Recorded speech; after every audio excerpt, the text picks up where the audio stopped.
was a kid, I bugged my parents to let me get a motorcycle. For the longest time, they would deny me that pleasure. Not because they wanted to be cruel or something like that. They were just afraid for my safety, and now as a parent myself, I get it. However, I grinded on the topic until finally one day they caved. After all, I had my own paper out, so I had my own money, and maybe, for some reason, they finally felt I was mature enough, at the age of 12, to purchase and responsibly ride my own motorcycle.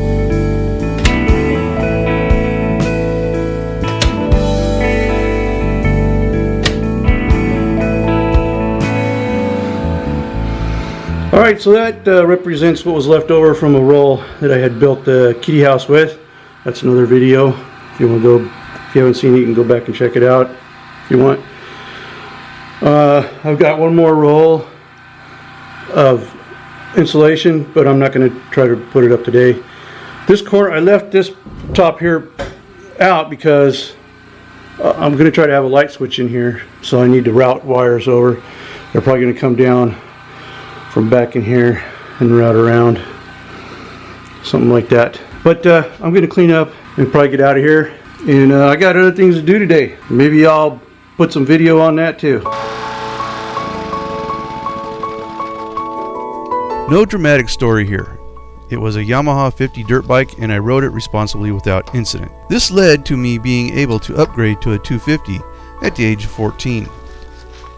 And once I turned 16 and was legal to drive, my dad bought me a truck.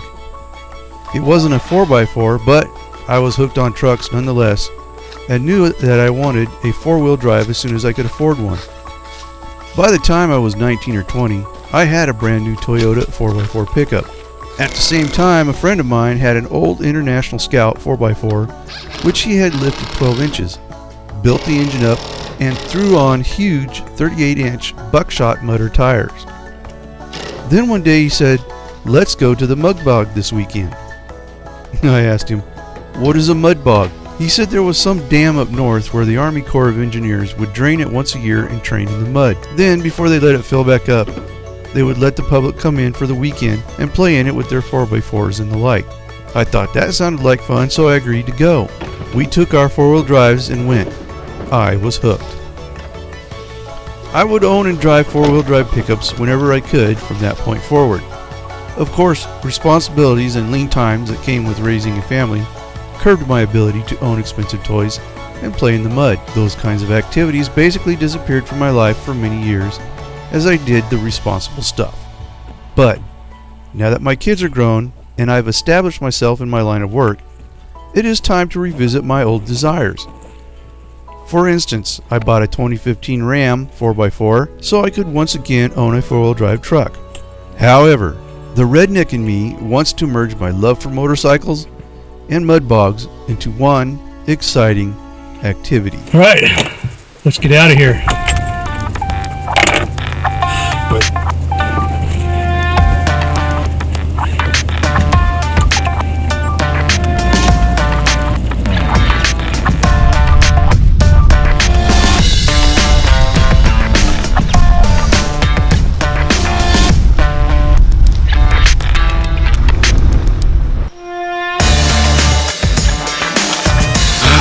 All right, as you can see behind me, I have another toy. But this is one kind of utility.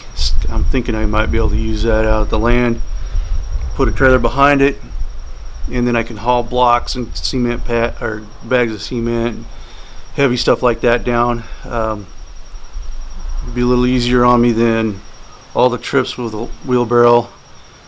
You get less in the wheelbarrow and you'll make more trips. With this, I'll make less trips, I'll get more, and you won't have to work as hard.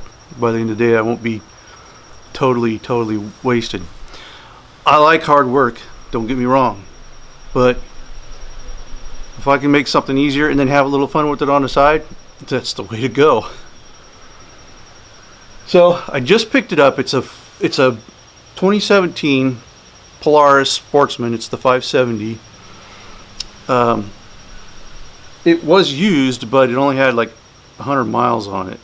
apparently some guy bought it for his daughter, and she just wasn't into it or got tired of it or whatever. And he brought it back in and traded it in for a Sea-Doo. It's in really nice condition. Now, I did put these tires on it when I bought it.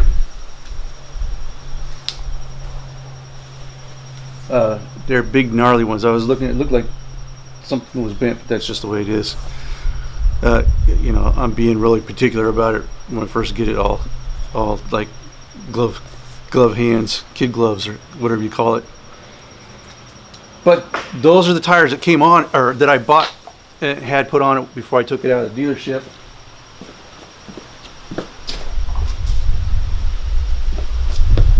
These are the ones that came off of it. They're not as aggressive, but they're still in good shape. So, and those are a little bit taller. Now, this is not a mud bike. In other words, it doesn't have the snorkels on it. It doesn't have like the special A-frame struts down there so that you can get up a little bit higher and not worry about what's underneath.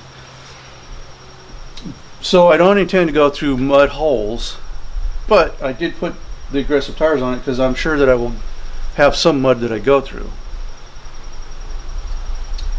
On top of that, I'm going to try to get out there today with it for a couple reasons. I'm going to test using the trailer. When I brought it home, we just went there. It was in Alabama. I'm in Tennessee. I just went down there and was looking, and I saw that, and I was like, the price of it, how new it is and everything, I just can't pass it up. So, and they have a loading dock. Actually, it's an old building was there next to where they're at, but it's all tore down, but it's raised up, and it goes at a grade. So however tall your truck is, you can find the right spot and back up there and they can load it. So they loaded it, but I wasn't sure how I was going to get it off when I got here with that big old tall truck. And it dawned on me I could back that truck into a ditch, drop the tailgate, and then there's just, you know, a little 8-inch drop or whatever from there when you roll it out onto the road. So that worked out just fine. But I do have the trailer that I'm going to carry it on. So back to my point was, I'm going to try to go out there today. I got some materials to take out for the building, and I want to go ahead and test it in the trailer and that whole bit. And then I want to kind of see where I can ride it up there, just to ride it and see how it fits on the land, because I've made that so that you can't drive a vehicle out there past where I park, and I'm kind of leery about making trails with that, because then people will be going back in there with that with their ATVs. I don't know, we'll see.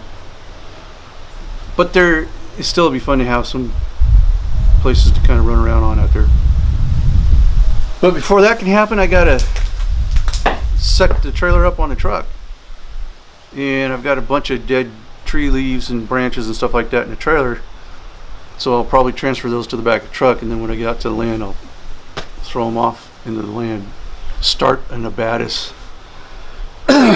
All right, let's get to it.